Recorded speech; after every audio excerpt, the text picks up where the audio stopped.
নমস্কার বন্ধুরা, গুপ্তাস ফ্যামিলির নতুন একটি ব্লগে আপনাদের সকলকে জানাই স্বাগত। আশা করি সকলে ভালো আছেন, সুস্থ আছেন। জানেন, কিছুদিন পর আমাদের গ্রামে 24 প্রহরের অনুষ্ঠান, তো তার উপলক্ষেই বাড়ি ঘরদর একটুখানি পরিষ্কার করা আর কি। তো রবিদা খুব সকাল সকাল চলে এসেছে, আর আজ পালা হচ্ছে রান্নাঘরটা। জানেন তো, রান্নাঘরের সমস্ত জিনিস এখানে বাইরে রবিদা, আমি, মা সকলে মিলে বার করেছিলাম। তো এখানে বুনি আসুক, বুনি এলে দুজন মিলে সব কিছু পরিষ্কার করব। আর এখানে গাঁদা পিসিও এসেছিলো সকাল সকাল, তো বাবা কিছু কুচো চিংড়ি এনেছিল বাজার থেকে, এর সাথে বড় মাছও ছিল, কিন্তু মাছগুলো তো বাঁচানো থাকে, তো চিংড়ি মাছটা এখানে গাঁদা পিসি বসে বসে বাঁচছিল। আর এই যে সমস্ত কিছু বেরিয়েছে, আসলে কি বলুন তো, অনেক বড় রান্নাঘর তো, তাই জিনিসপত্র একটুখানি বেশিই থাকে। এখানে বিনার ফোনের কিছু একটা সমস্যা হয়েছিল, তো সেটাই বুনি এখানে প্রবলেমটাকে সলভ করার চেষ্টা করছে। তো ও আসুক, তারপর দুজন মিলে সমস্ত কিছু পরিষ্কার কাজ করছে বুনি 24 প্রহরে বেচারা। আরে গরমে ওই দিকের কাজ মোটামুটি হয়ে যাওয়ার পর আমি আর বুনি দুজনে মুড়ি খেলাম। আর মুড়ি খাবার পর এখানে দুজনে চলে এসেছি আজকের রান্নাঘরের পর এখানে টিভির ঘর পরিষ্কার করা। তো যেইটুকু ঝুল ছিল ওপরের দিকটা, যেটা আমি নাগালের মধ্যে পাইনি, সেটা রবিদা পরিষ্কার করে দিয়েছে। আর কাছাকাছিগুলো আমি বললাম যে আমি আর বুনি দুজনে মিলে করে নেবো। তো আসলে বুনি না নিজের কাজটা নিয়ে প্রচণ্ড নিখুঁত। মানে কি বলুন তো, ও যখন যেই কাজটা করে একটু দেরি হয় ঠিকই, কিন্তু একদম নিখুঁতভাবে করে। আর আপনাকে সেই কাজটা প্রশংসা করতেই হবে যে হ্যাঁ, মেয়েটা কিছু একটা পরিশ্রম যে এতক্ষণ ধরে করেছে, সেটা সত্যি খুবই কাজের। তো যাই হোক, আমি এখানে ভিডিও করছি দেখে ও খুব লজ্জা পাচ্ছিল। আর আমি ওকে বললাম, এবার জানলাটা ছাড় রে, 1 ঘন্টা হয়ে গেল জানলাটার পিছনে পড়েছিস, অন্য কিছু নয় তোর হাতেই ব্যথা করবে। তো যাই হোক, এই দিকের কাজ মোটামুটি আমরা এগোই। তো চলুন চট করে দেখিয়ে দিয়ে আসছি আপনাদেরকে যে মা কতটা কষ্ট করে আজকে রান্না করছে। আর এখন তো প্রচণ্ড গরম, বাইরে 10টার পর একদম বেরোনোই যাচ্ছে না। তো গ্যাসটাকে যেহেতু বাইরে বের করে দেওয়া হয়েছে, মা খুবই কষ্ট করে এখানে একা একা রান্না করছে। তো আমি বুনি কেউই তো এদিকে আসতে পারিনি, মায়ের সাহায্যও করতে পারিনি। মা একাই করতে পারে সবই, তবুও কি বলুন তো, একটু হাতে হাতে এগিয়ে দিলে গরমের মধ্যে সবারই উপকার হয় আর কি। এ বুনি, অনেক বেলা হয়েছে, ওর স্নান করবি, চল চল।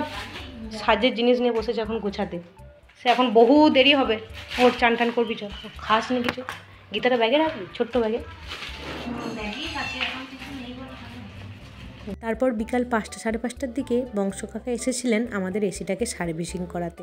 আর জানেন, এই যে ঘড়িটা দেখতে পাচ্ছেন, এটা আমাদের বিয়েতে অরুণ আমাদেরকে গিফট দিয়েছিল।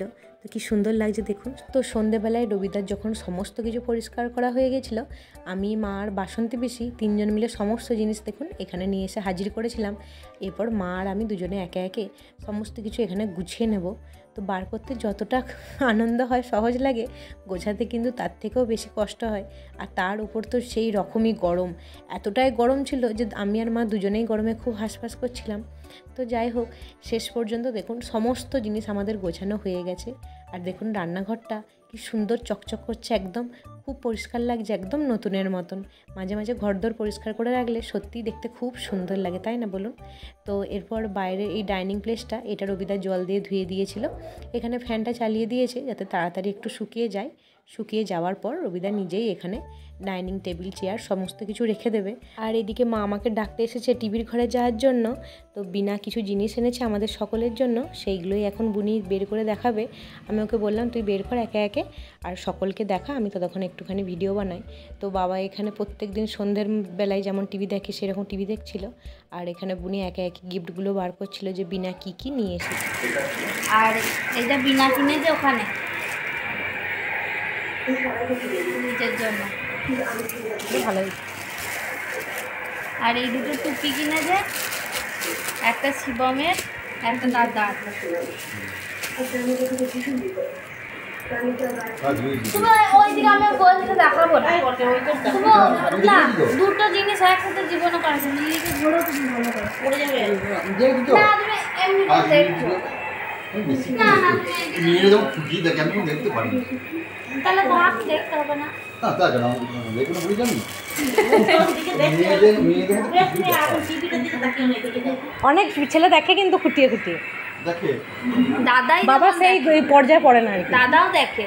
হ্যাঁ, এটা বিনা নিজের জন্য কিনেছে মাফলার। আর এইটা একটা প্যান্ট কিনেছে আমার জন্য, বাহ, উলেন প্যান্ট, সুন্দর হয়েছে, দারুণ হয়েছে প্যান্টটা।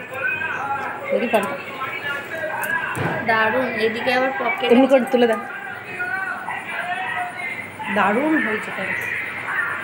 সুন্দর একটা প্যান্ট কিনেছে আমার জন্য। বিনা চাদরটাও সুন্দর। এই চাদরটা, এই প্যান্টটা এইটা দারুণ নিয়েছে হয়েছে। তোমার জন্য মাফলার, লালের উপরে। আর এটা নিয়েছে মায়ের জন্য। মানে মায়েরটাও ভালো নিয়েছে হয়েছে। দুটো, হ্যাঁ যে যেটা খুশি করো। মোট কথা সাদাটা বিনা। আর এইটা নিয়েছে দাদার জন্য। এটা খুব ভালো, দাদা শীতকালে খুব আরাম হবে। মানে না ওইটা এরকম নয়, দাদা দেখাচ্ছি বিষয়টা কীরকম আমি দেখাচ্ছি। এইটা হচ্ছে যে এই সরি না ভুল করলাম, দাঁড়াও ওটা মুখেও না হবে নাকেও না হবে। এটা এরকম চালাবে, গাড়ি চালাবে এরকম করে। এটা ভালো পছন্দ হবে দেখো খুব। শীতকালে ভালো জিনিস একটা। এই আগের গিফটগুলো ছাড়াও এখানে বিনা এই সাদা রঙের চাদরটা আর এছাড়াও এই লাল রঙের চাদরটা, এই দুটো নিয়েছিল। বাড়িতে এগুলো যে কেউ ব্যবহার করতে পারবে আর কি। সাদাটা তো বিনাই বেশিরভাগ ব্যবহার করেন, সাদা ছাড়া অন্য রঙ ব্যবহার করেন না। তো এটা থাকলে আমার মা বোনি সকলেরই ব্যবহার করা যাবে। এটা বৌমনি, খুব সুন্দর হয়েছে, আবার টুপিও আছে। বাহ, এটা জিন্সের সাথে পরলে ভালো লাগবে কিন্তু বল। বুনিও পরিস, বুনির এই প্যান্টটার সাথে জামাটা বেশি ভালো লাগবে, দুজন একসঙ্গে পরলে মানে ম্যাচিং হয়েছে দুজন কারি আর কি। এইটা বৌমনির জন্য, আর এইটা কিনেছে একটা আমার, একটা বুনির খানিকটা এই ধরনের আছে বল বুনি। ওই জন্য আমি ভাবছি এইটা নেবো। তাই না, যে কোনো হ্যাঁ কোনো ব্যাপার না, থাকলে তুইও ব্যবহার করিস আমিও তো করি। কালারটা আমার এইরকম, তাই বুঝি সে বাসে কন্ট্রাক্টরদের মতো। দাঁড়াও হ্যাঁ, স্টাইলটা দেখা, বুঝতে পারবে স্টাইলটা দেখা। মানে এইটাতেই বাহ, তো দাদার দেব এটা পছন্দ হবে, এইরকম নিয়ে নেবে দেখি। হ্যাঁ ও নিয়ে নেবে দেবে, কলকাতায় যাচ্ছে। মানে আমি উল্টো পড়লাম জিনিসটা।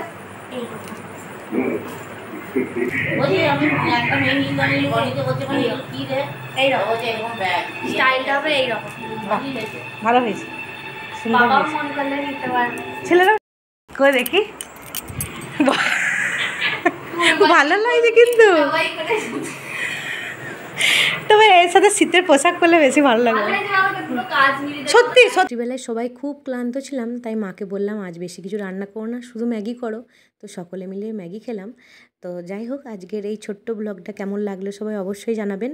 সবাই ভালো থাকবেন, সুস্থ থাকবেন, দেখা হবে আবার খুব তাড়াতাড়ি। এখনকার মতন টাটা।